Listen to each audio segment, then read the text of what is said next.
You taping it for us, Rick? James, make sure I don't stumble through nothing. Yes, sir, I got you, Mr. Chairman. I got your back. I got your back. On tape and all, thank you. Thank you, sir. I don't see, Pastor Terry Ryan, but James, I may get you to do the invocation for us. You got Reverend Gibbs here. What, do you wanna let Roy, would you mind doing the invocation for us this morning? Everybody standing and, Mickey Dunn leading the pledge, okay? Let's pray. Father, thank you for your loving mercy and amazing grace, for the cleansing blood of the Lamb and the presence of the Holy Spirit. Thank you for all these people gathered here today, especially for our commissioners. Father, let your Holy Spirit rule and reign, guide every decision that's made, that we would do things and say things that would bring glory and honor and praise to you and bless the people of this county. In Christ's name, amen. Amen. I pledge allegiance to the flag of the United States of America and to the republic for which it stands, one nation, under God, indivisible, with liberty and justice for all. Thank you.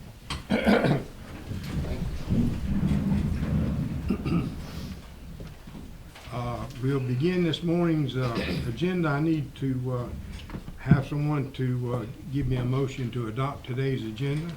Mr. Chairman, we had an opportunity to review the agenda for today. If I'm in order, I'd like to offer a motion that we adopt the agenda. Got a second? Got a motion and a second. All in favor say aye. Aye. All opposed?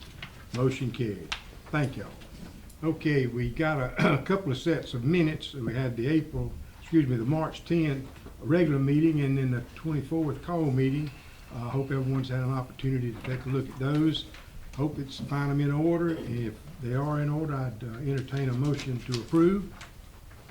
Offer a motion that we approve the regular meeting minutes of March 10, 2026. Also the call meeting minutes, March 24, 2026. Have a motion, need a second? Second. All in favor say aye. Aye. And all opposed? Motion carried. Looks like we're gonna move on to our departments. We'll ask Sheriff Hancock to come forward for his report. Thank you, Mr. Chairman, Commissioners. Won't keep you long this morning. Reports in front of you there. You recognize the subpoenas and the warrants and papers served. 283 court hours. We've had quite a bit of court going on. It's moved smoothly through there. I was able to bring a check the last couple of days to the county for $94,574.24. We told you last month that the feds had shut down, which made us a month behind, and we'd be getting that, and all that's caught up now. So that was a nice look. And it looks like our housing last month, about 661 Marshall days, 21 days Cordele PD. Housing one for Wilcox, it's 126, and then Araby one. So it looks like we'll have about 48,000 generated in the month to come on that. The only other standout that we have, and you will recognize these ladies shortly, is a total of 6,478 calls through our 911 center last month, and they pulled a total of what we call computer aid dispatch cards, 3,755. So very busy month on that console.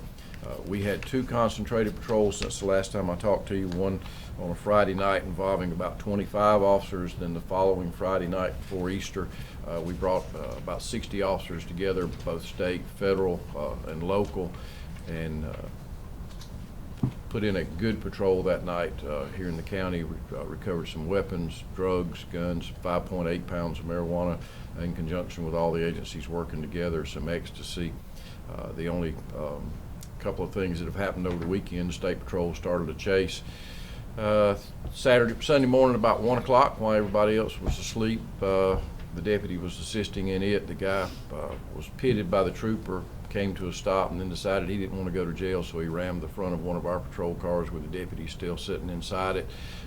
They got out, were able to take him into custody, and then this morning about 3 o'clock we worked an accident on the interstate and recovered 2 stolen guns out of the state of Florida in it. So, you know, taking down some pretty bad guys around here, but we're proud to do it. We operated for 28 cents a mile.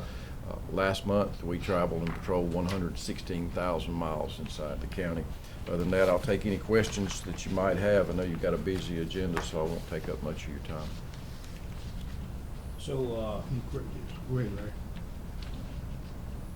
jail not full now, we not full, Oh, yeah, we full. we full? We full. We got about Oh, 200, we got about 214 in a 224 bed jail today. Okay, so all we look for is, you know, staff down there.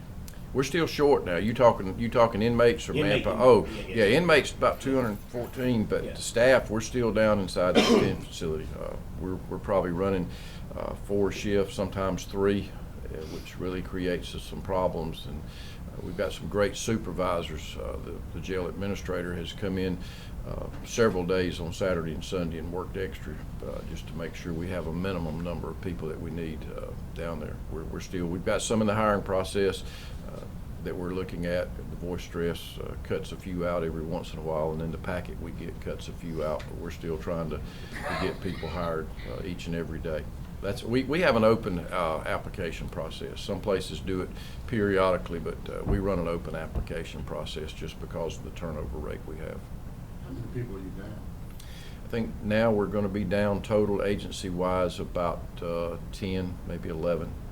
We were able to hire a couple of people that y'all, if you might remember, we talked about buying out a couple of contracts. Those Yeah. people have been there. They've been through their FTO period, field training period, and they're on the street now. And so we've been able to shore a couple of road people up. We've hired, I think, maybe 1 or 2 jailers. We got one gentleman that just came out of the military that's anticipating him going to the next academy in Forsyth. He's passed the physical.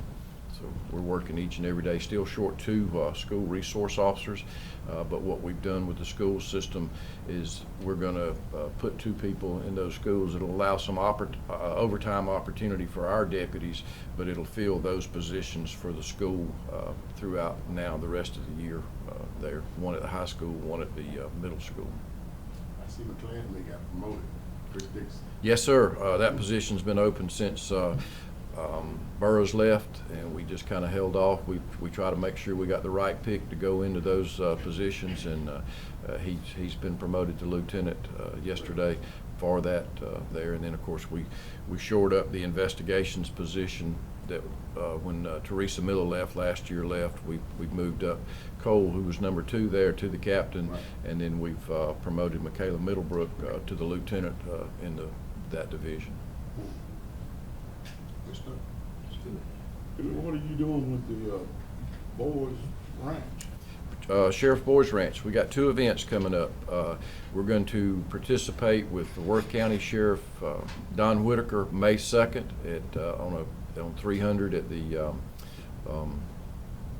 help me out, my mind went blank. The Red Rock down there from 2 to 5. Teresa, help me. 2 to 5 most of the time. 12 to 4, thank you.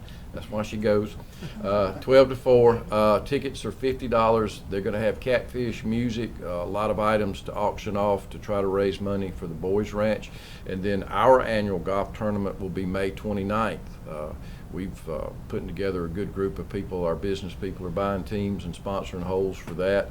So there's a couple of events coming up, and all that money 100% will go to the Boys Ranch. I do know one item that's up for auction at the Red Oak is going to be a University of Georgia football, and it was carried by Coach Donnan, who came through and picked it up from me when he had lunch one Saturday with Vince Dooley, Donnan, Rick, and all the last 5 coaches all signed that ball. There was only 2 of them that are like that, and it's one of the championship footballs.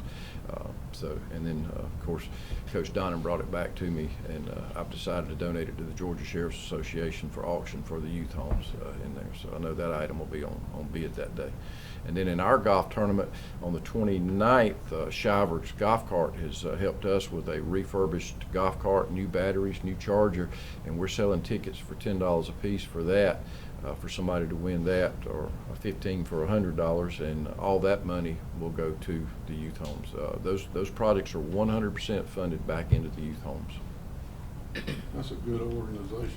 It's done a lot of good for a lot of youth. When you look at what's happened over the years and where those people have turned out, Georgia Sheriff Youth Homes does not only keep them to an age of high school and put them out. They carry them all the way through high school. They live in dorms with house parents, and they have to keep the grounds and keep the houses, and then they go to school. Some of them go to post-secondary into college. As long as they're enrolled in college, they can stay at the, and we've seen them come out and be doctors and lawyers and law enforcement officers and really be productive citizens coming from those 5 youth homes that the sheriffs in Georgia sponsor. I get that book, and you can, Yes, sir. it's good. You see what those kids do when you get in. You know, everybody's eligible for that book. If all you do is just put in a donation or something in somebody's memory or honor, then you'll be signed up for that book. Or each year you can buy, you know, into it and get a tag and those type things and still be a member of the Georgia Sheriff's Association. Sheriff, I have one more question for you. The young lady that's missing, and maybe you can answer it, but anyway, a lot of people of the community is wondering, we haven't heard anything about it. Had the cave went, the air went cold, and we haven't heard nothing. I guess the police department charged us, GBI, whatever. Yes, sir. That's a by pecking order. That's a city case, and I'll certainly refer to our DA. He's involved in that. He and I talked about it last week. We don't want to say too much, but the GBI are still interviewing. We went and searched a place just last week that conversation was about, that we didn't find anything, but we went. So it's not dead like some people think. It's just that case is hard, and it takes a lot of time and a lot of effort to get it right, because we don't want to do anything that would, when we do get it to trial, to be thrown out on a technicality or anything. So it's very much on everybody's mind. That mother's posted note is still on my refrigerator that I look at every day.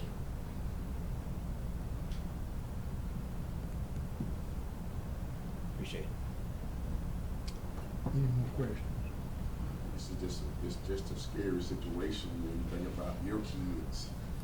Absolutely, You know, absolutely. They can go out and something like that could just happen. It's just frightening. Yes, sir. So we do appreciate the work that you're doing. I mean, this attorney's out too involved in the investigating case. We understand you can't say everything out publicly because you want to compromise your investigation. But we do appreciate. I mean, Well, there's a lot of work goes on behind the scenes we don't even know about. Yes, sir. There's a lot goes on. I described it not long ago like this.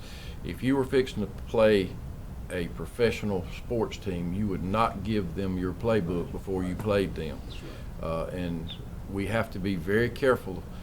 We can't even defend ourselves sometimes in social media when we're attacked and we're told we're not doing this or this happened, because we cannot give our playbook away. That's correct. We need to know things that we know that nobody else will know except for the people that were involved. So it may look like on the outside that nobody's doing anything, but I assure you, there's somebody talks about that case every day. Every day. We appreciate that. Thank y'all. Sheriff. Thank you for your Thank you. support. What you in your department. Okay, Nikki. Good morning, Mr. Chairman. We've got a couple of proclamations to take care of this morning. One of the first proclamation is Proclamation 2026-010, and it's National Donate Life Month. And we have Mr. Tim Powers and a whole host of folks from Chris Regional here. If y'all would come up.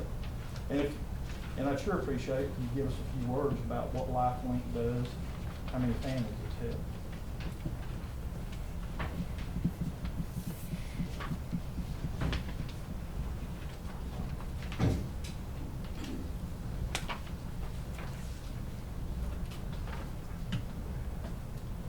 We following you, babe.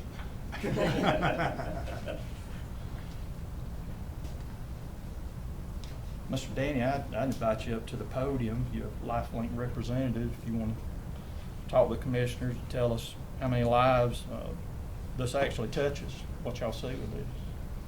We just appreciate the opportunity to be here and share some information with everybody, and we're just so proud of our hospital partners here at Chris Regional here in Cordele and all the efforts they do. organ donation and tissue donation is such an important thing, and it's the worst time in the world to talk to families when they find themselves at the hospital with their loved one in the ICU or in the emergency department. So the work that the hospital does in promoting awareness where folks can take a moment to think about this thing and make their decisions, and then make their decisions known, or their wishes known, if you will, to their family before they end up in the hospital making those decisions. And that's kind of what April is all about with the Donate Life Awareness Month. In the state of Georgia, we did a little over 440 organ donors last year, and that translated to over 1,100 organs that got transplanted. And if you're looking at that number by itself, that's impressive. That sounds like a lot.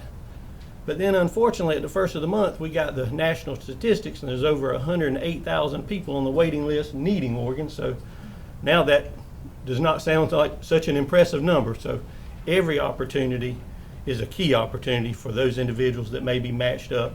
And Paige, I'm gonna turn it over to you and let's talk about all the important work that you guys at Chris Regional are doing. Thank you. Ms. Paige. Good morning.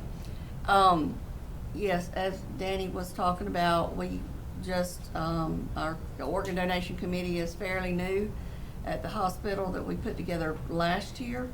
And we just strive all year long, not just the month of April, but all year long, to try and bring awareness to the communities and to people even outside of our community, make them aware of organ donation and how important it is, how important it could be to others. It's truly, it is truly the ultimate gift that one could give someone else. So that's what we're doing at the hospital, and that's what we strive to do all year long.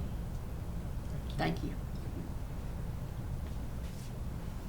Mr. Chairman, with that, I'll read your 2026-010 National Donate Life Month proclamation.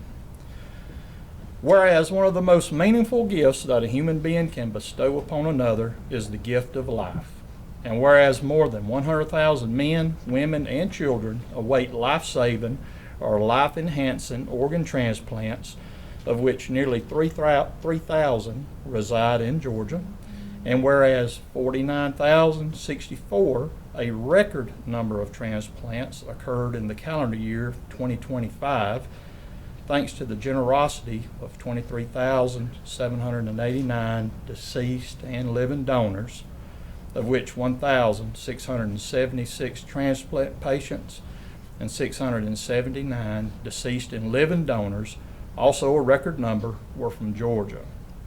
And whereas more than 2.5 million people throughout the country and in Georgia benefit annually from tissue transplantations, thanks to the thousands of tissue donors, and whereas the need for organ, eye, and tissue donation remains critical as a new patient is added to the national waiting list for an organ transplant every 8 minutes, and millions more could experience improved quality of life through tissue transplantation, and whereas the critical donor shortage remains a public health crisis as an average of 13 people die daily due to the lack of available organs, and whereas organ, eye, and tissue donation can provide families the comfort of knowing the gift of donated organs and tissue endows another person with renewed hope for a healthy life, and whereas donating life through organ, eye, and tissue donation is the ultimate act of generosity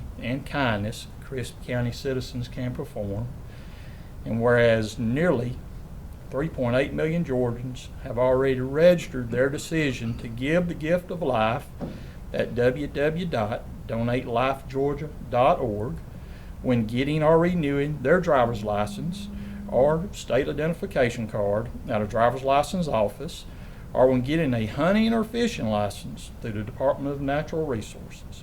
And whereas LifeLink of Georgia, the nonprofit organization dedicated to the recovery of organs and tissue transplantation therapy in Georgia, with a vision to maximize the gift of life-giving while giving hope to donor families and transplant patients, and missions to honor donors and save lives through organ and tissue donation. And whereas Crisp County supports the life-saving mission of LifeLink of Georgia, and now therefore be it known, the Crisp County Board of Commissioners, in recognition of this event, do hereby proclaim the month of April 2026 as Donate Life Month. In Crisp County, to honor all those who made the decision to give the gift of life, to focus attention on the extreme need for organ, eye, and tissue donation, to encourage all residents to take action and sign up on Georgia's donor registry at www.donatelifegeorgia.org, to discuss the miracle of transplantation as a family, and to make a family commitment to organ, eye, and tissue donation on this 14th day of April 2026. Board, you've heard this reading of this proclamation 2026-010. I would ask for a motion to adopt. Motion. Mr. Chairman, I second that motion, and I have some comments. Okay. I have some too, go ahead. You said something, every opportunity is a key opportunity to get a matchup. Now, I had mixed feelings about LifeLink. I'm a funeral director for 28 years now. We serve over do about 300 calls a year. And it's a lot of hard work in the embalming room, but I really appreciate the work that LifeLink does in their preparation and thinking about the people who are gonna have to come behind them and do the work.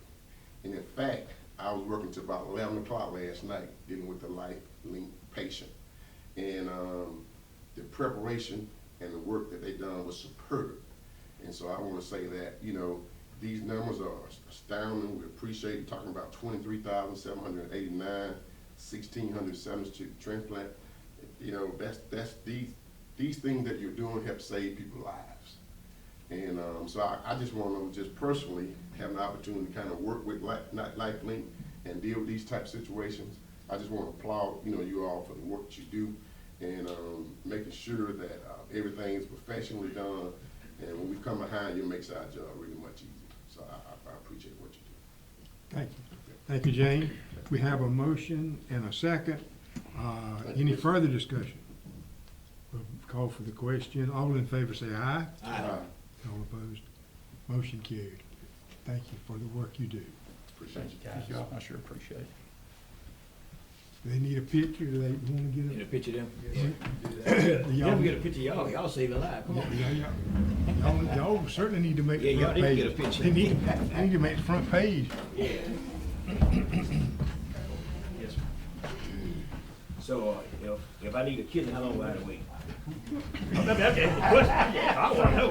I wanna know if I take this picture. Try to do it very, very quick. Yes, ma'am, come on.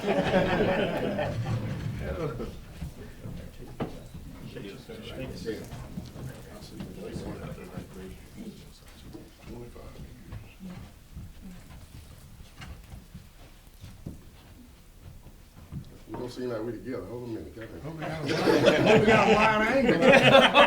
This side turn that way and this Come side. Come get in. Then we'll look, yeah, let's look together here.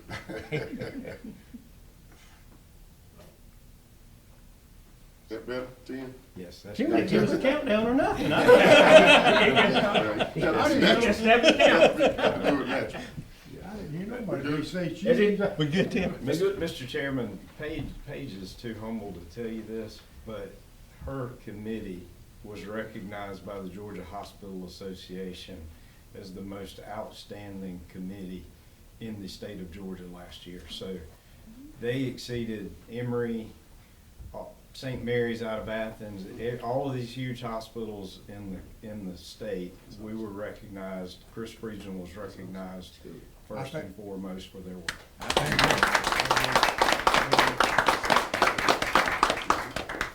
Thank you for all you Appreciate do. our office. Thank you. Thank you.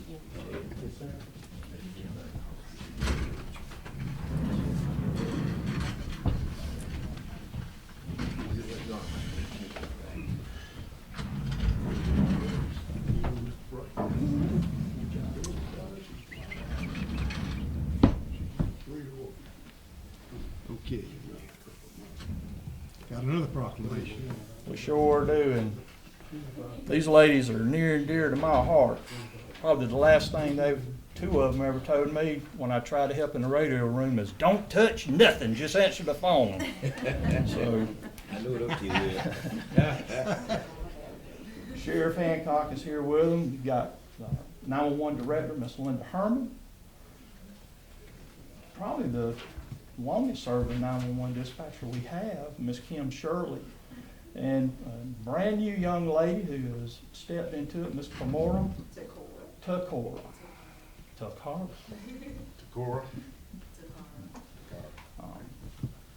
We absolutely appreciate them. Miss Linda, if y'all want to come up.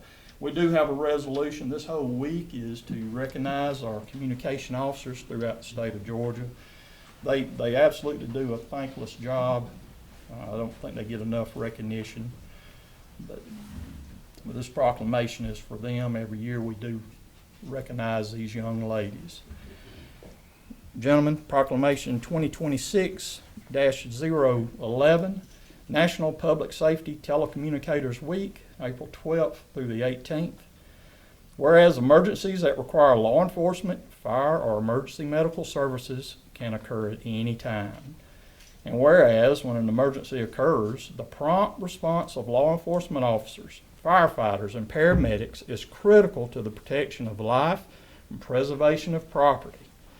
And whereas the safety of our law enforcement officers, firefighters, and paramedics is dependent upon the quality and accuracy of information obtained from citizens who contact the Crisp County E911 Emergency Communications Center, and whereas public safety telecommunicators are the first and most critical contact our citizens have with emergency services, and whereas public safety telecommunicators are the single vital link for our law enforcement officers, firefighters, and paramedics by monitoring their activities by radio, providing them information and ensuring their safety, and whereas public safety telecommunicators of the Crisp County E911 have contributed substantially to the apprehension of criminals, suppression of fires, and treatment of patients.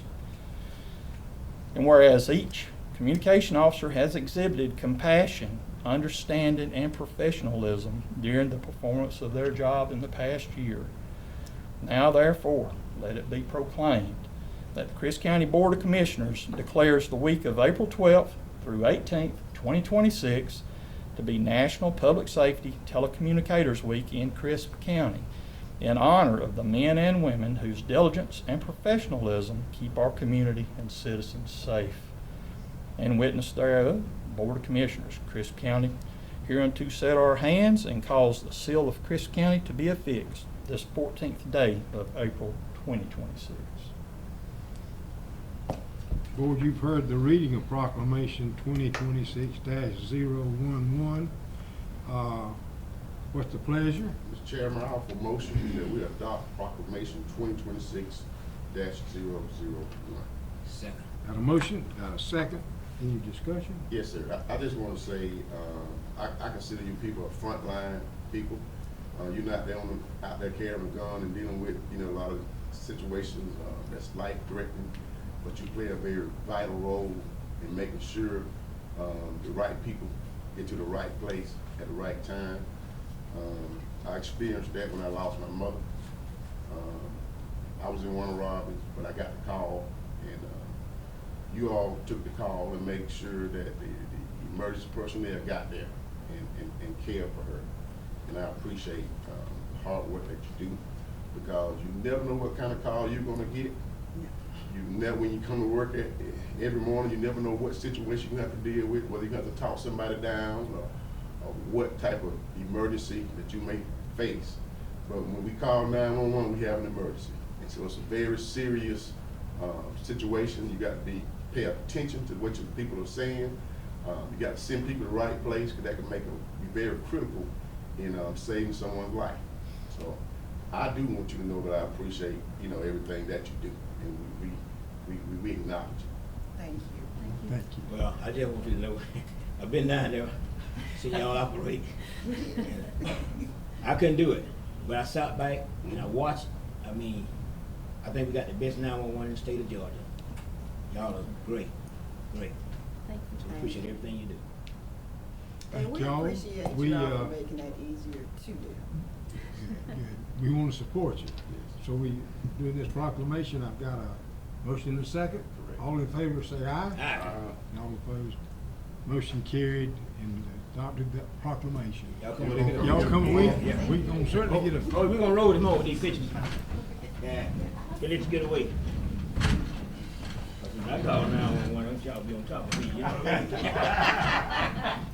I want you to come down there so I can train you. Oh, no. You said you can't do it, but No, I'm gonna let y'all have that. I know you Let can y'all do have it. Thank you. Thank you for what you do. Thank you so Thank you for much. what you do. Thank you. Stand in anybody's way? No. We're sliding down.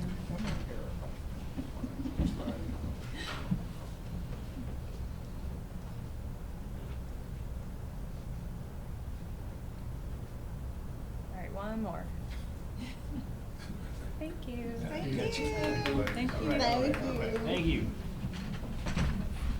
Mr. Chairman, while they're coming down, I might, in traveling across the country and speaking and talking about 911 and what we do, I tell people a lot of times that you never know, you can be sitting on a Sunday afternoon or a Saturday afternoon, you might get a call that an airplane has crashed into, but that's happened in Chris County. Well, maybe you're thinking about a family going up underneath of a propane truck. Well, wait a minute, that's happened in Chris County. I know a plane misses the airport. That's happened here too. There's nothing that you can think of that hadn't happened and these ladies haven't addressed.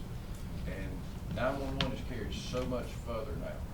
Passage of the new House bill where in the fall we're going to vote on next gen 911 and the things that it can do and automatically map and put a picture of the home up and those type things for you. To the point now, we've got to map where all the AEDs are in public locations, and these ladies are going to have to know where that's at, so that if somebody calls in with a cardiac emergency, they can say, there's an AED located in X spot of the building that you're in, or in the recreation department, or in the hospital. That law is coming to, it's going to happen when the governor signs it. And then now, they're required to do CPR over the phone. If your family has a cardiac arrest emergency, they go step by step to give you CPR. And what a lot of us forget is there's still a traffic stop going on. There's still somebody calling a theft. There's still somebody calling in an assault. And all that still has to be done at the same time that those things are taken on. So when you talk about stress levels, that's the people that we need to be proud of and think about each and every day, are those men and women that answer that radio. You saw what we talked about earlier, how many calls, like just in a month, that phone rang out there. So we're very proud of it, and very proud of y'all for building the facility they're in, that you saw that years ago to help us participate and change that. So thank you. let's give them a hand also. They are the definition of grace under pressure, and I promise you, if you were to go out there and watch how that building functions, it's mind-blowing. I had the opportunity, was it 2 weeks ago, Sheriff, we took Commissioner Wright and Commissioner Singletary out there, and until you've seen how that place works, there you can't describe it. And they are professional multitaskers. How they do it, they do, I don't know. I couldn't do it, and I just told y'all what they would tell me. Just answer the phone, don't touch nothing else. We're good to go. But we do appreciate them. We do. We have the best in the country sitting right here in Crisp County. With that, Mr. Chairman, we have a public request. Our DA is here to handle a proclamation itself. Mr. Brown?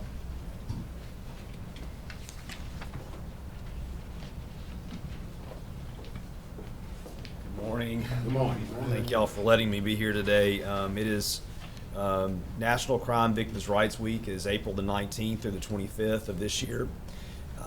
We have our Victims' Rights Candlelight Vigil scheduled for Thursday, April the 23rd, here at the Community Clubhouse in Cordele. Begins at 6 p.m., where we honor the rights of victims, as well as victims who have have crimes committed against them, their families, and their family members, and that will be done at the community clubhouse here at 6 o'clock on Thursday, April the 23rd.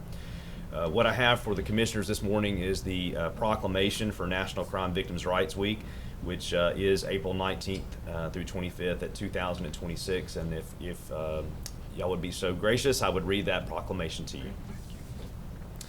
It says, whereas in 1982, the President's Task Force on the Victims of Crime envisioned a national commitment to a more equitable and supportive response to victims. Whereas the commemorative week celebrates the energy, perseverance, and commitment that launched the victims' rights movement, inspired its progress, and continues to advance the cause of justice for the victims of crime. Whereas crime can leave a lasting impact on any person, regardless of age, national origin, race, creed, religion, gender, sexual orientation, immigration, or economic status. Whereas incorporating communities, existing experts, and trusted sources of support into efforts to fully serve survivors will develop a criminal justice system response that is truly accessible and appropriate for all victims of crime. Whereas with unwavering support of their communities and victim service providers behind them, survivors will be empowered to face their grief, loss, fear, anger, and hope without fear of judgment, and will feel understood, heard, and respected.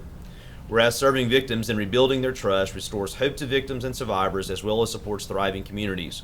Whereas engaging a broader array of healthcare providers, community leaders, faith organizations, educators, and businesses can provide new links between victims and services that improve their safety, healing, and access to justice. Whereas honoring the rights of victims, including the rights to be heard and to be treated with fairness, dignity, and respect, and working to meet their needs rebuilds their trust in the criminal justice system and social service systems. Whereas National Crime Victims' Rights Week provides an opportunity to recommit to ensuring that all victims of crime, especially those who are challenging to reach or serve, are afforded culturally and linguistically accessible and appropriate services in the aftermath of crime. And whereas the Cordele Judicial Circuit District Attorney's Office is dedicated to strengthening victims and survivors in the aftermath of crime, building resilience in our communities and our victim responders, and working for a better future for all victims and survivors of crime. Now therefore be it proclaimed by the Board of Commissioners of Crisp County that the week of April 19th through 25th, 2026 is Crime Victims' Rights Week in Crisp County, Georgia. And we ask that you reaffirm the county's commitment to creating a victim service and criminal justice response that assists all victims of crime during Crime Victims' Rights Week and throughout the year, and to express our sincere gratitude and appreciation for those community members, victim service providers, and criminal justice professionals who are committed to improving our response to all victims of crime so that they may find relevant assistance, support, justice, and peace. And then it has a place for your signatures for today, the 14th day of April of 2026. So. Mr. Chairman, we offer a motion. I'm not sure what the resolution number is, but we adopt the resolution as presented by our district attorney. Got a motion, need a second? Second.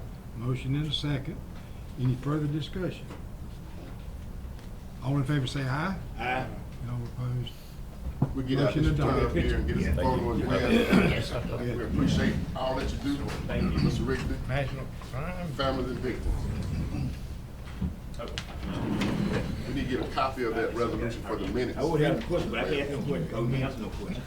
It'll be resolution. In the middle, okay, in the middle. Good deal. All right, stand up.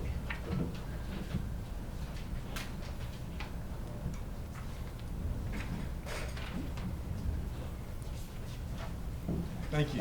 Thank you. Appreciate it. Thank you. I make that part of my motion, the resolution number. Okay. All right.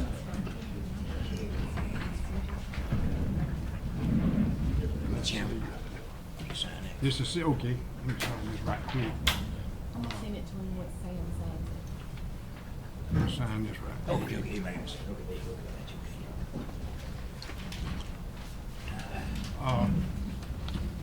Thank y'all girls again. Thank you. For coming. While we're on the, some of our guests, I see that JoJo, we're glad to have you, buddy. Appreciate you coming. I see our Crisp County Power Manager, Chris Hewitt. Chris, would you like to say anything? Or everything all right? Everything's going good. Just working around the community. So you'll see the guys out and about. We're changing poles out, just making the system more resilient. The city last meeting, I do believe, approved a proposal that the Power Commission sent out to them about a street light initiative to light up more crime-ridden areas of the city with some lighting. So we're doing about 100 security lights throughout the city So we're currently right now waiting on the chief of police to kind of identify the certain areas that we that they want to light up to kind of help crime prevention there. And they're just meeting with our engineers to see how that's going to work out and play out, and hopefully that we can light those areas up and bring some crime prevention to those areas to help make the city a little bit safer. Chris, One of those areas I had sent Chris an email about is right there on 10th Street. 10th Street, yep. Also in the right there, the Rosewood Estate subdivision is really very, very dark in that area. And just want to see when we light it up. We always concerned about, I tell people all the time, at a certain time, we didn't have any housing in that area. So, now we got people who's walking down 41 at night. And it's very, very dark. That's before, because we put a subdivision there. So it's very unsafe. People walking there in the dark.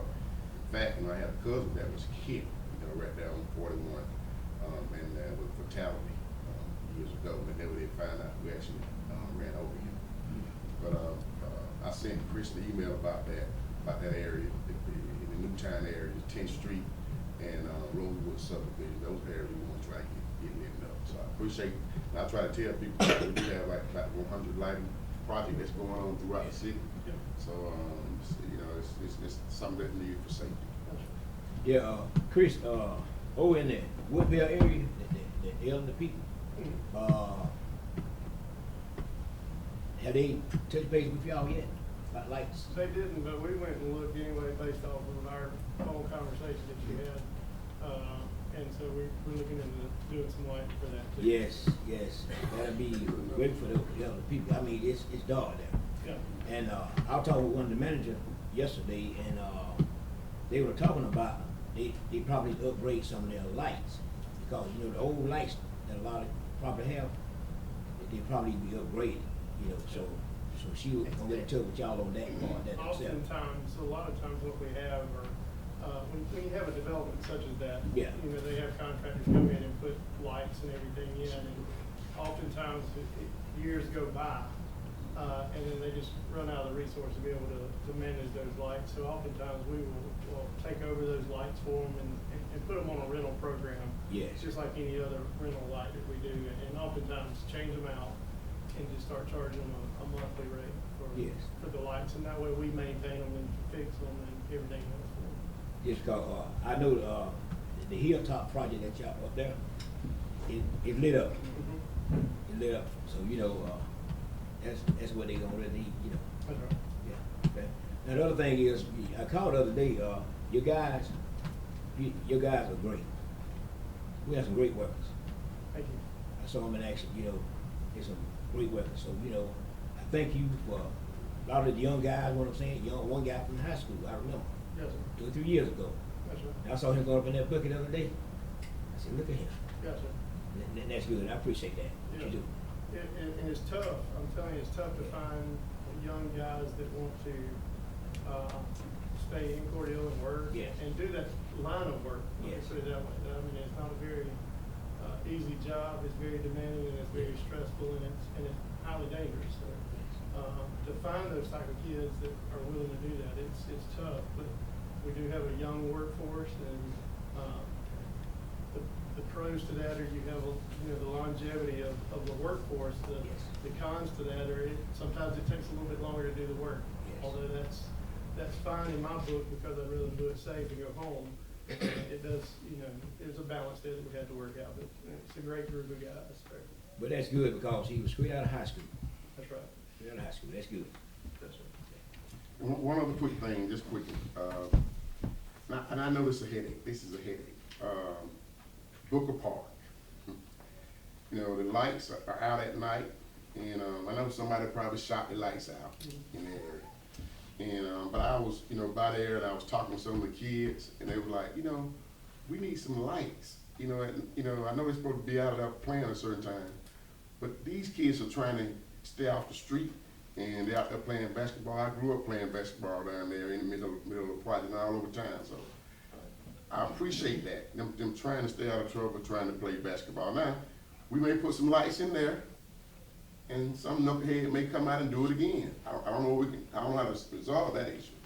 But still, we hate to penalize, you know, the kids for not having that. That's just something we need to look at.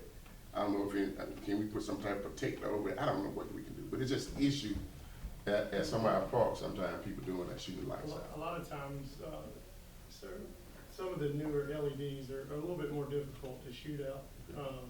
Not saying they cannot be shot, but some of the older lights, you know, it didn't take much to shoot the light, the bulb, or whatever it may be, to knock the fixture out. But we can definitely look into that. And it's possible that we can look at doing, you know, the county has put a timer on like Turner Park. Right.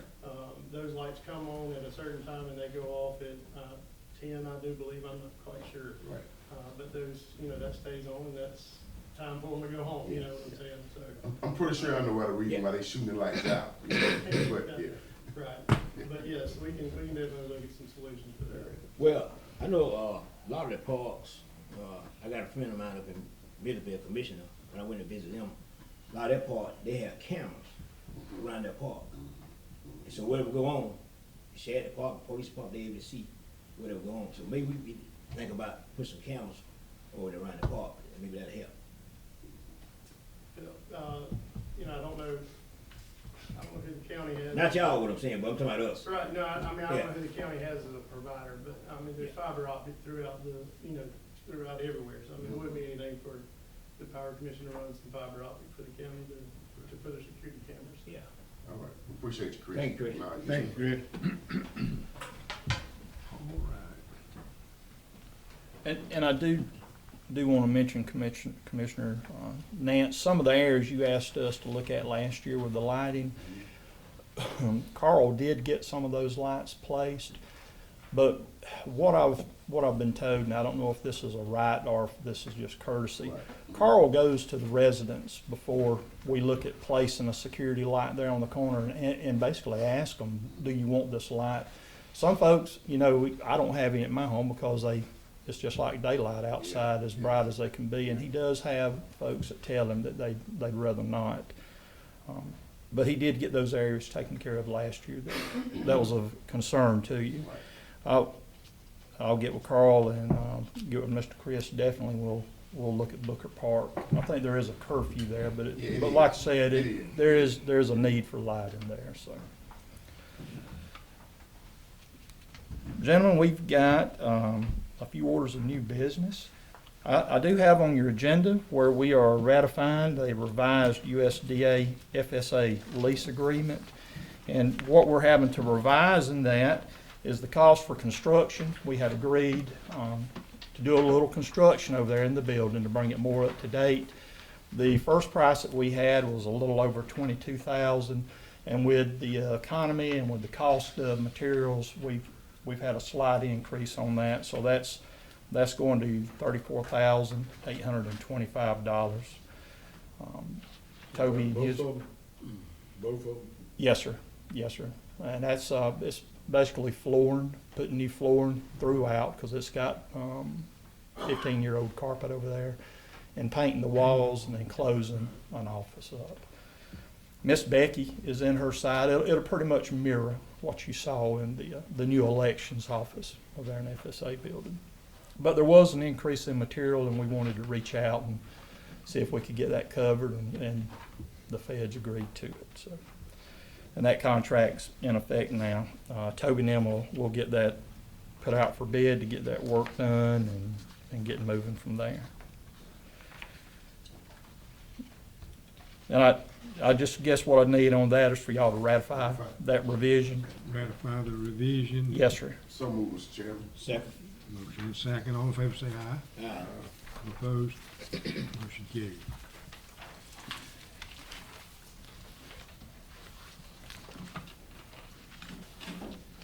Your second order of new business, Mr. Chairman, is the service delivery contract, well, the SDR contract. And what this is an extension agreement. FEMA requires counties to have debris monitors and debris contractors. So whenever you have a storm, you've got one entity that is looking at what the contractor's bringing in to make sure it's legal stuff, that somebody's not trying to clean out their house. We have to have both in place to be able to get Reimbursement. reimbursement. That's exactly right. Sheriff Hancock has sent this to us. This is only extending this for one more year. And we would need a vote and ratify that to extend this contract. And this is a contract that's been in place, but we just need to extend it for. Yes, sir. Yeah, if you don't have that contract in place, storm comes, you can't even get any type of federal You- assistance. you- That's exactly You right. forget FEMA. Yeah. That's right, yeah. So I need a So I motion. I offer motion that we ratify the contract, SDL contract. Okay, we Second. need a okay, motion and a second, all in favor say aye. Aye. All opposed, motion carried. Next order of business, Mr. Chairman, I would like to invite Mr. Nick Edwards up to the podium. Mr. Edwards is representing a group of folks, they're off of Highway 90 on Lakeview. Yes, sir. That have requested to be de-annexed from the city and to come back into the fold at the county. And I'll let Mr. Nick talk to y'all about that. Good morning. Good morning, Nick. Good morning, Councilman. Like Mr. Mickey told you, I'm an attorney. I'm also a resident of Chris County. I actually live on this street. From my house back to 90, I'm representing myself, Jack and Geraldine Cromer, Tina Welchel, Wendell and Patricia Story, and Jeremy and Jeannie Hamilton. Lakeview Drive is off of 90, and the first 5 houses on the north side of the road are part of the city for whatever reason. Every other house on the south side and on the north side past my house is in the county. We're exploring trying to get de-annexed from the city of Cordele so that we're not paying city of Cordele property taxes anymore. The first step of this process is we have to have the permission from or consent from the county commission saying that they are allowing this to proceed. Mostly because y'all would be responsible for providing services to us if the city isn't. At this time, the city doesn't provide any services to us. When we've called 911 in the past, the sheriff comes out, the sheriff patrols that road. Of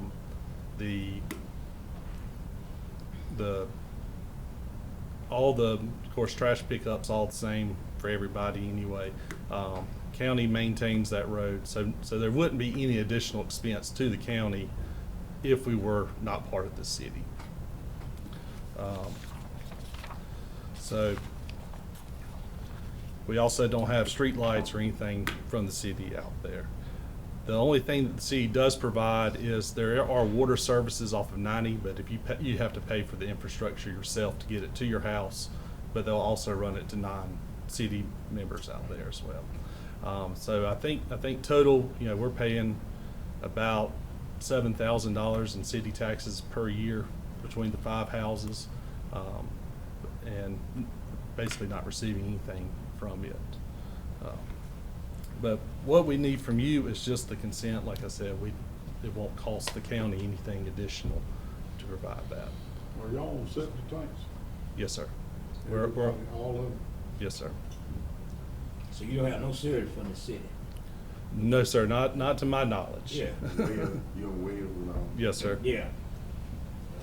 Well, I don't see no problem calling me. If there ain't no service, me, myself personally, I don't want to pay no tax, we ain't get no service. Yes, sir. And this is, like I said, this is just the first step of this. We have to Yeah. get your consent, then we can go to the city and apply for the de-annexation, which I'm sure Mr. Wright will be hearing from us after this. Water is available out there, Mr. Chairman, but like Mr. Nick said, you do have to pay for that infrastructure to be run to your property. And coming back into the county, I think there's 2 properties that are getting city water now. Yes, there's one in the county that's getting city water and one in the city. So the city has a rate specifically for folks that live in unincorporated, so that they would have a rate change with their water. I don't see a problem with it. I don't have a problem with it, Mr. Chairman. I offer motion that we adopt resolution 2026-020. Second. Got a motion and a second for the de-annexation, annexation resolution. All in favor say aye. Aye. All opposed? Hearing none, motion carried. Thank you for coming. Thank y'all. This is the beginning of your Yeah. process, correct? Yes, sir. That's correct. Thank you. Thank you. All right, thank y'all very Sorry, much. Joe.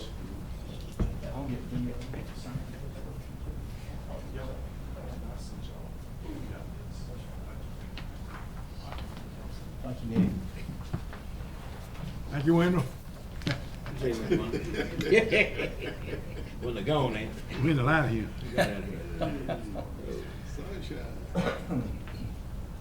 The last order of new business that we have, Mr. Chairman, is to approve a new beer and wine license for Super Petroleum 20 Inc. That's the new truck stop that's building out at the old Perlis truck stop. They're pretty close to finishing that. I was speaking with our building inspector and codes enforcement, Jimmy Mumphrey, yesterday. Currently, they're putting a Starbucks in there. Yes. They're putting a Sbarro's in there, and I think everybody remembers Sbarro's from Albany Mall, the calzones and the pepperoni pizzas. And there is a KFC that is going in there. So we'll have 2 locations for those. There's a 4th small restaurant going in there, but I think Jimmy said that they're still ironing out the contracts for that. But they are to the point where they're wanting to apply for their beer and wine license here. It's just a new location, and it's something that y'all would have to approve for them to be able to do these sales. Will that cover everybody? Will that cover all of them? When- Like the other restaurants and stuff, are they gonna? Oh, no, Turkey Fried Chicken don't sell no beer. Yeah, The those, display won't be setting up. yeah, those, they No. don't sell That's still, yeah. alcohol, Just the store. but it would Yeah, just yeah. strictly be for the Super Petroleum. Those entities would have to come in and apply for their own license. I was out there yesterday and I visited, walking around looking, but it's nice, very nice. That's a Very nice nice. building. And there's gonna be a lot of jobs that come here. But that's a nice place. That Starbucks, real nice. Yes, sir. I was out there Sunday and looked at it, and it's looking really, really Coming good. around. Yeah. Of course, my daughter, she the manager of Starbucks here in town, so I knew about that, that was coming. So what we need is a motion to allow for Super Petroleum, grant them a license to sell beer and wine. Is that correct? Yes, sir. That's correct. Could I get a motion to So, that effect? Mr. Chairman. Second. Motion and a second. All in favor say aye. Aye. All opposed? Motion carried. Motion granted. Don't remind you of some of those old Curtis truck stop days. Yes, Who's sir. gonna bring Yeah, back- yeah, I yeah. used to Yeah, have yeah. jobs Thanks a in lot. college, Yeah. high school and stuff like that for the summer. That's gonna be good for our community. Yeah. That's gonna be a one-stop shop there. Yeah, I mean, that really, yeah, that's great. Yes, sir. Yeah, it's They're real revenue nice. generators. Good, excellent. Very nice. Mr. Chairman, I would ask this morning if we could forego the Finance Department report. Ms. Sherry had some appointments and is unable to attend with us today, so I would ask if we could forego that, and let's move into my report. Okay. Yes, sir, go ahead. We had a busy month last month. I've told you all that the construction is complete at the new elections office. Miss Becky is over there, and she's really excited about what y'all have done for her and the area that she has now.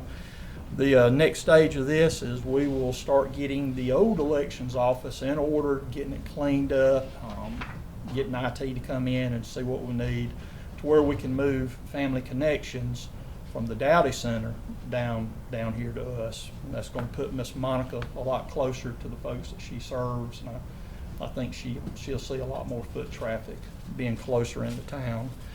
And after that, then we'll go into the center and get it brought back up and get 4-H moved out to the Dowdy Center. I think that's a good move for the 4-H kids. They'll be right there at the rec department with all the kids, So I think that's a good move. Yes, sir, you're right. Mr. Randy's got a little over 200 kids that participate in 4-H, and Eric, the Recreation Department Director, he is already trying to plan a day of pool for the 4-H kids. So one day out of the week, it'll be just strictly 4-H there. So That's good. he's excited about having that many kids up there in that area now. So I see it being beneficial everywhere. We did get the new LRA money figure this past week is $823,369.81. This additional LRA money does not require a match. So we're going to be well ahead on that. Now, I've spoke with Carl about this, and Carl would like to use this money to finish the phase 2 there on Finn Road. And that's coming from the railroad track going east back to Highway 41. And that'll complete that whole strip as to being a brand new road.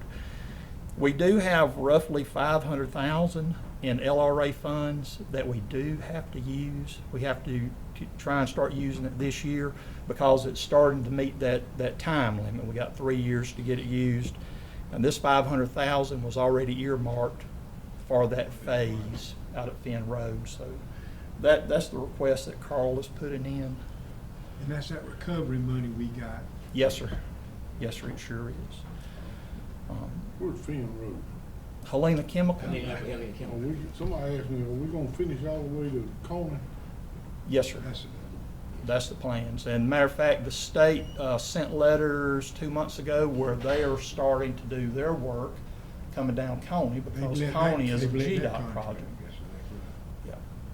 Finn Road, you don't realize how much that road has traveled, but Truck track. that's right. Yeah. But that's the only connection over to Coney Road through that side of the county. So the state gonna finish up Coney Road? They're preparing to pay it. So they're going all the way up to Dooley County? From Dooley to Highway 300. Yeah, okay. They're not doing Finn Road, they just. No. Coney. Just They're Coney. doing Coney. They're doing State. Coney. We We gonna got attach it. from Helena to. Yes. Coney Road, yeah. Yes. And we've already completed the middle phase of that middle section in front of There's Helen. 3. There you go. Yeah. And then we're gonna bring it out to 41, and use that other money to go out to Coney. Coney Road, And yeah. then that'll get that route complete. And I think this 800,000, this is additional, this is from the surplus. That's right. This is the governor's surplus money that he's letting us have, and no match is required. That's right. Good. 823,000. Yeah, this is money that Representative Williams and Senator Summers There you go. put in and The got city have for to us. move some gas lines? Yes, sir, they did. They had quite a bit of construction, right-of-way construction they had to do out there before they could do that first section. Power Commission, they had power lines that they had to get moved over. You had gas lines that had to be moved around. But if you have not been out there, it's really a nice road. The complaint that Grant and I got 2 weeks ago is that now folks are starting to drag race out there. It's a nice flat top, so they, not that anybody would do that in Chris County, but it is a really nice road. Well, we hope the community will get a chance to see this and see what our Senator Summers and Representative Williams are doing for us to help this community. Yes, sir. Senator Summers, he wore a quite interesting jacket there in the last day of that session. Yes, he did. But we appreciate the work they do to try to help with stuff like this. A lot of people don't know what goes on. They're not, aware, but we appreciate this giving us the money. And Yes, that sir. completion of Coney in Crisp County, that's that TIP money, so that they're gonna do that. And I think we've already sort of planned on finishing Williford from Hatley with some of our That's correct. big money, and so we'll have a good balance north and south. That's correct. Carl sets these things up to where it just falls in place because you do have so many years that you have to spend that, and at times it's kind of close, but it gets us where we need to be on. But I think they used to classify them connecting routes, that's what they. Yes, sir. And this is gonna help us. Yes, sir. Yes, sir. I think it runs between 125 and 150 a mile to repave a road, so it's fairly expensive. And $200,000, I think. Yeah. Very expensive. yeah. Carl and them have finished the in-kind work there at the pickleball courts out at the state park. They have turned that area over to the contractor the state is using to start building those 6 pickleball courts. They did a real good job out there. It kind of got a little more involved than what he had bargained for. The water table, I don't think folks realize how close that water table is to the surface. Carl's third scoop that put them about 4 feet down started filling up with water. So they had to go back and they put some fill in there and they've got the area stabilized. So it'll be a real good investment for the county, and I hope that it draws a lot of people out there. I did tell y'all earlier that Sheriff Hancock and I was able to give Commissioner Wright, Commissioner Singletary a tour of the E911 building and discuss the operations there. And they were a little busy that day. And if you haven't been by there, I strongly encourage you to go and watch them. They have a viewing window outside of the room where you can stand there and watch what goes on. But it's just never a dull moment over there. It's never a dull moment. I am still working with Congressman Scott's office. Commissioner Crenshaw has been after me about getting the post office drop box replaced. For whatever reason, the postmaster here doesn't want to replace that box. There is a federal law that says if the box is vandalized or if it's damaged in any way, they have the option to or to not to replace it. Postmaster here has chosen not to replace it. Now we've got some issues with that because we have folks that can't get out and come to our drop box that's here. You've got one at Walmart, and I think there's a third one. A lot of folks use that drop box, and I've reached out to Congressman Scott's office. They are working on it. Mr. Charles White, who we're working with through that. But I did want to let you know that ain't on the back burner. We just got another party that we're having to depend on right now to help us. Why would the postmaster have a problem with that? He the postmaster. He not the people in the community. You have elderly people that can't get out the car, and then now the post office don't have a handicap ramp nowhere up there, okay? That's right. So you ought to be glad to put that mailbox back. Now the thing that they are doing though, Commissioner, is they do come out and take that mail from you. If you pull up that box and ring in there, they'll come out there and get it. It might not be right away. I understand what you're saying, but again, if they come out and get the mail, like when you go in the post office, you gotta wait 30 minutes in line. You gotta take that 30 minutes where to come outside. So that still won't work. That's right. You're So exactly I don't right. understand why the postmaster wants somebody can say what she don't want or he don't want. She'll be asking what the people want, That's right. what the community want. You know what I mean? So I think we need that box because you got a lot of elderly people that drop their bill in the box. They can't go upstairs. I agree with you 100%. If 100%. Scott can't handle, call Gator. He'll take care of it. Yeah, call Gator. I didn't think about calling Gator, but you're exactly right. Well, you know, they wouldn't have to go out there but one time to collect the mail if they leave the box out there, rather than running back and forth out there if somebody's ringing the bell. There you go. Now, does the postmaster, is he the one that has the final say, or are they gonna put political pressure on him to get it changed? Is that? Right now, he is the one with the final say, and that's why Commissioner Crenshaw suggested that I call Charles White with Congressman Scott's office, and we've done that, and now they're going to handle it on their end there. Okay, well, this been going on for a minute. I talked to Charles yesterday, and it ain't gonna happen. No movement? I don't know, we could probably fix that thing for $150.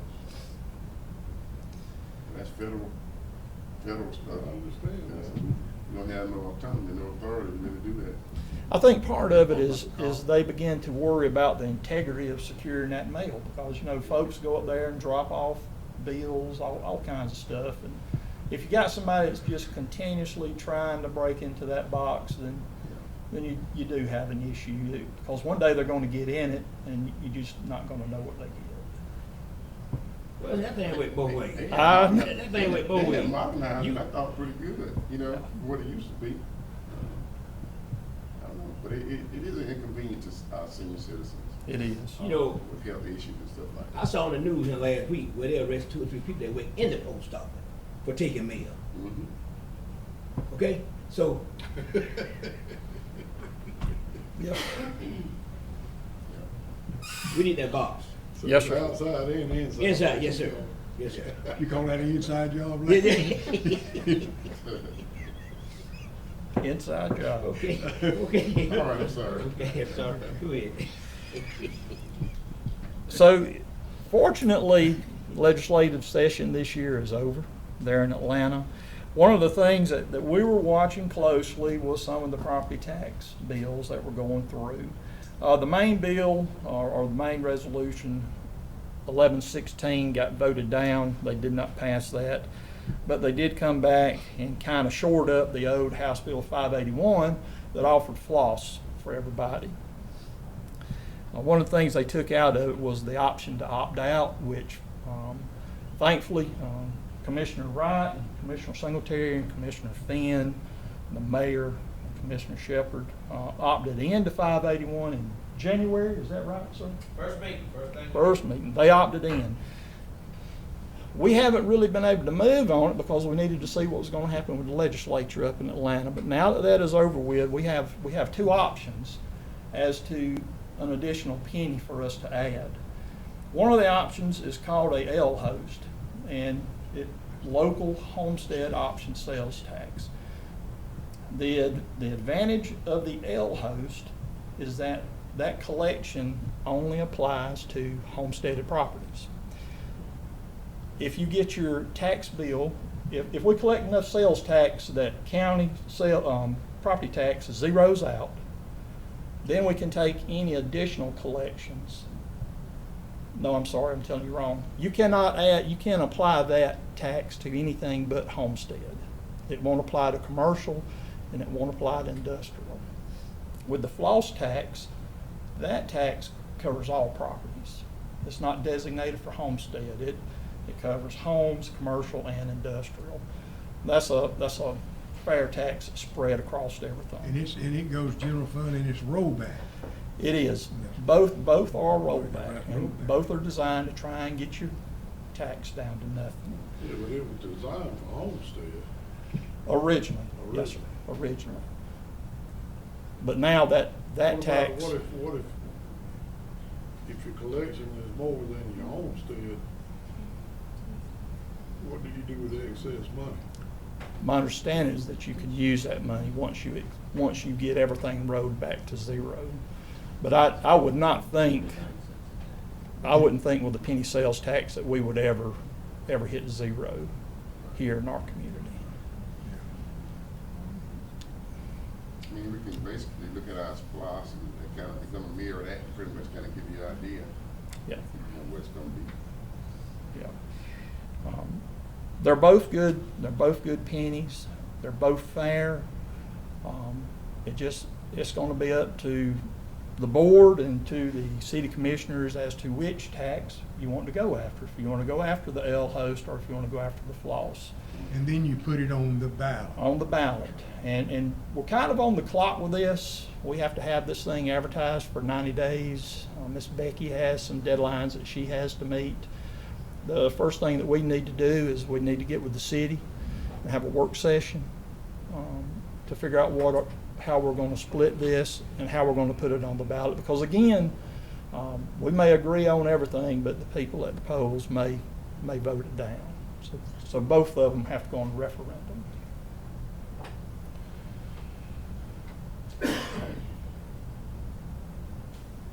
And then I had several meetings last month that we attended. I spent a lot of time with Representative Williams and Senator Summers with some of the legislation that was going through. I actually spent some time with Representative Blackman out of Houston County, speaking on some of that. But I think overall we did have a good session. There is one bill that I do want to make y'all aware of, and I don't think the sheriff mentioned this today. He did tell y'all that we buy contracts out. The state requires us to buy a contract. If the city of Cordele hires someone at the police department and they send them to the academy, and 2 months after they get out of the academy, they decide they want to come and work for a county, then the county has to pay that contract out. They're anywhere from $20,000 to $30,000 because the city will have equipment, time, schooling, have a big investment in employee. The state did this to where you had to do that for up to 15 months after they graduated. They've extended that out now to 36 months, if I'm not mistaken. So, 3 years. That's a big difference. Yeah, 3 years. yeah, big difference. But it does help your community recoup money because it is a big investment to send people through this schooling. Well, I know because we have lost some. We have something school and everything that we on down the road. That's right.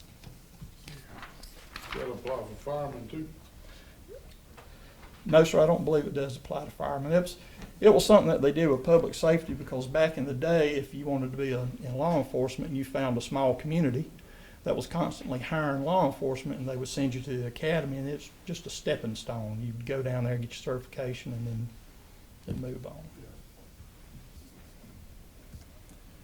That is what I have for my report, Mr. Chairman. So do you have anything on the, rec department we had talked about, Jim?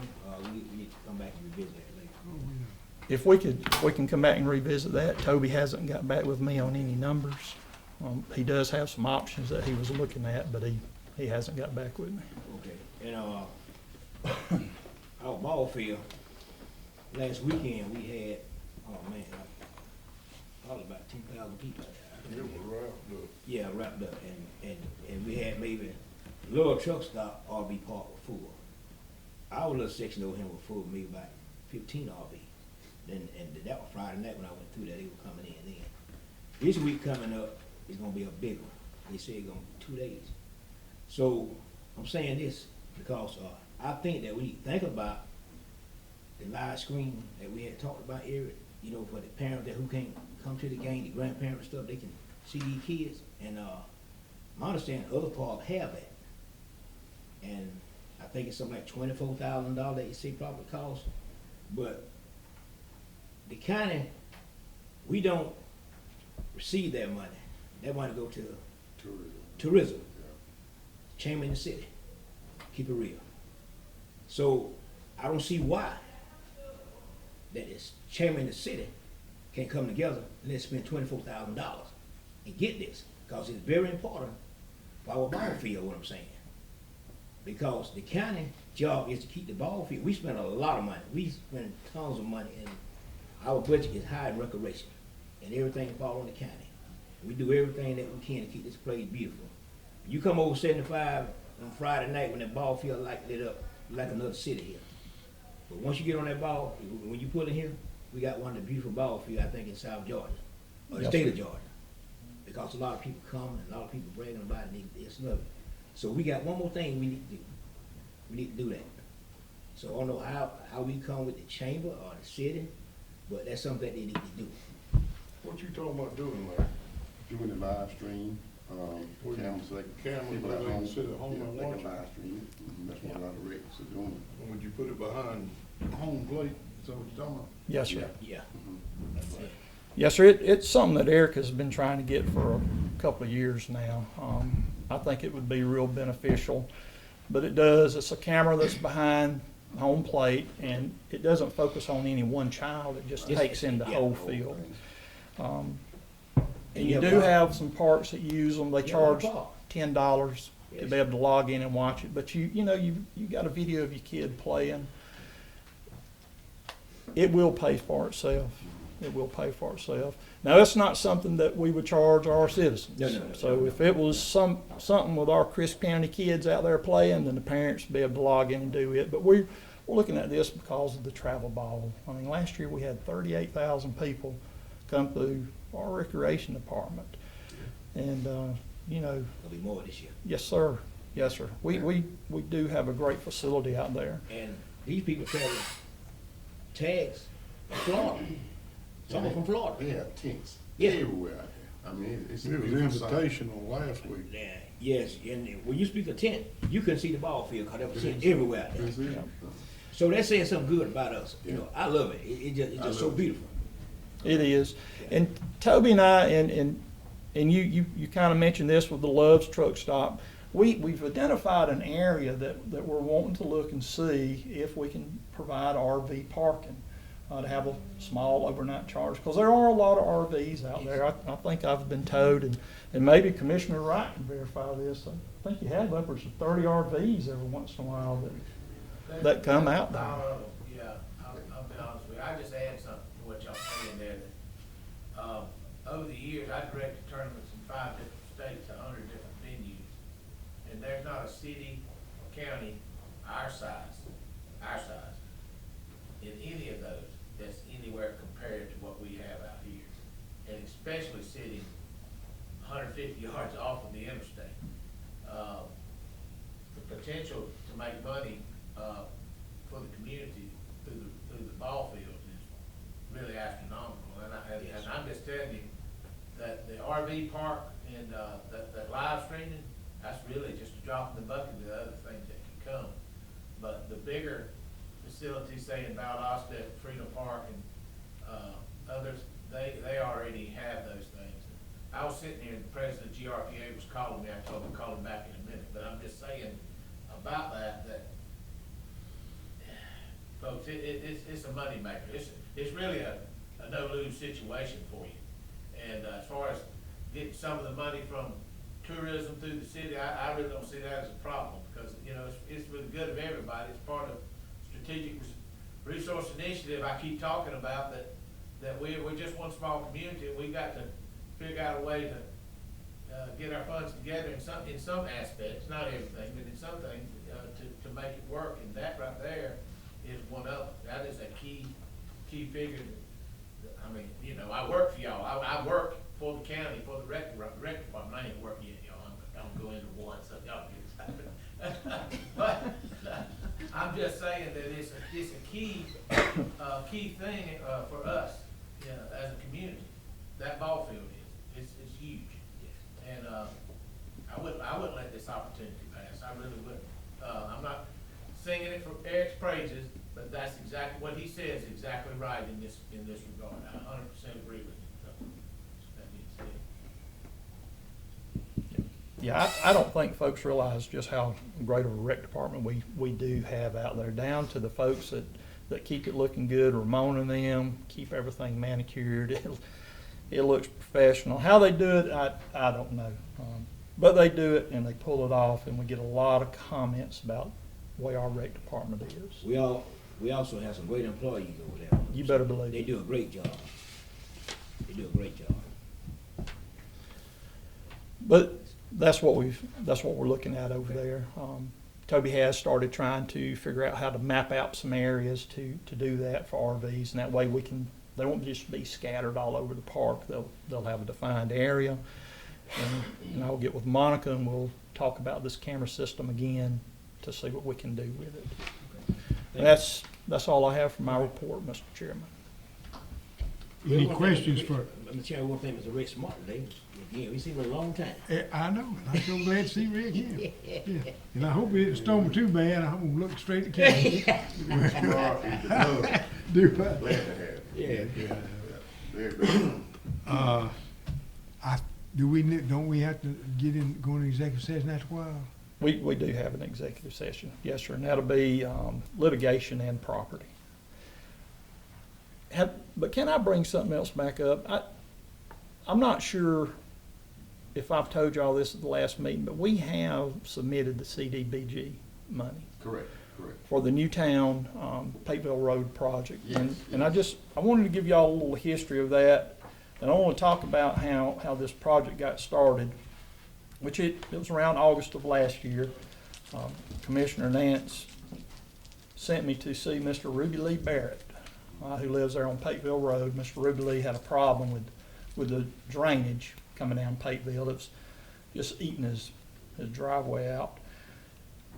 And I went and met with him last year around August, and that's when we started on this project. We've identified some areas. We got a consultant to come in and help us with this grant, and it culminated with it being submitted last week. These things are competitive. They're very competitive. We got about 40 folks that this particular problem over there with the stormwater drainage affects. So I'm hoping that we're going to meet that threshold where we need to be.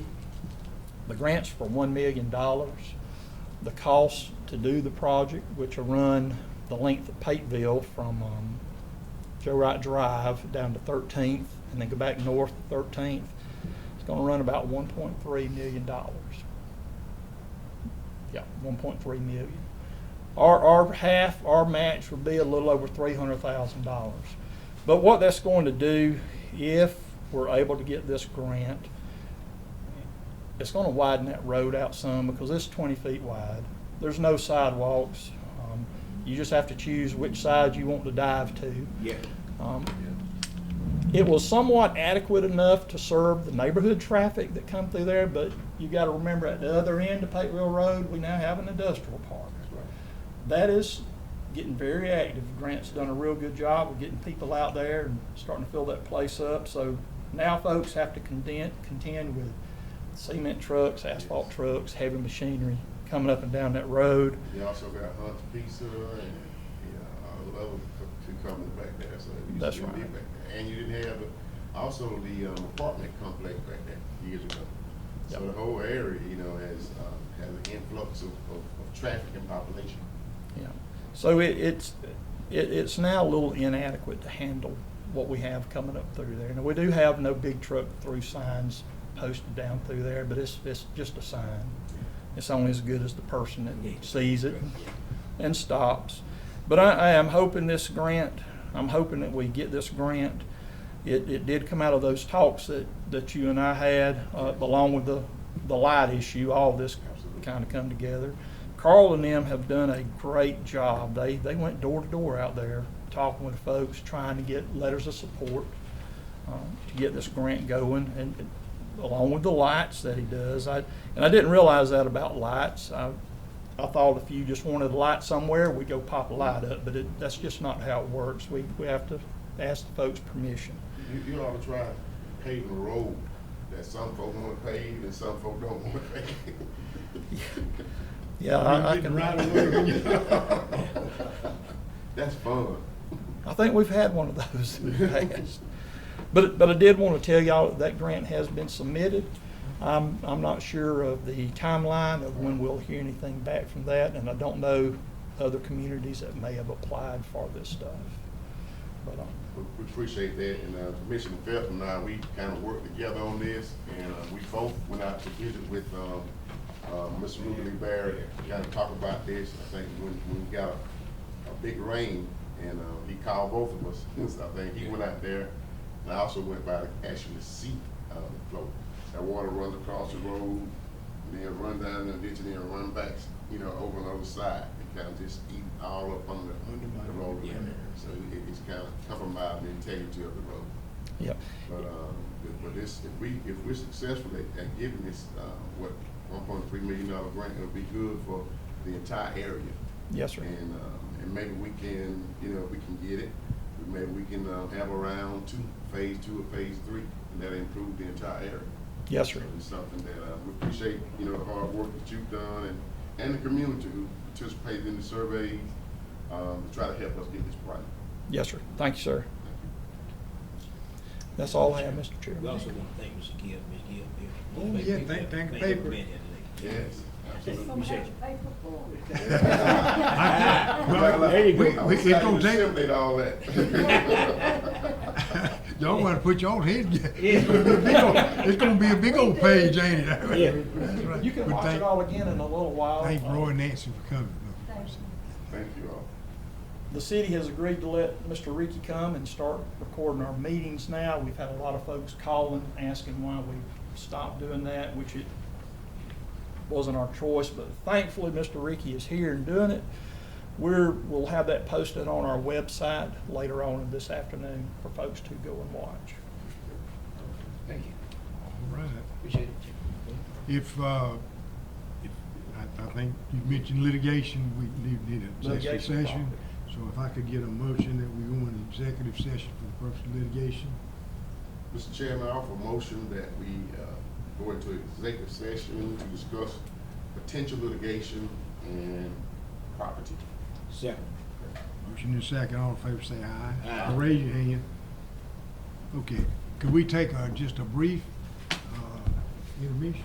Yes, sir. You make that a part of the motion, Mr. Chairman, in order to do that. So I'll make it part of the motion. Okay. Good deal.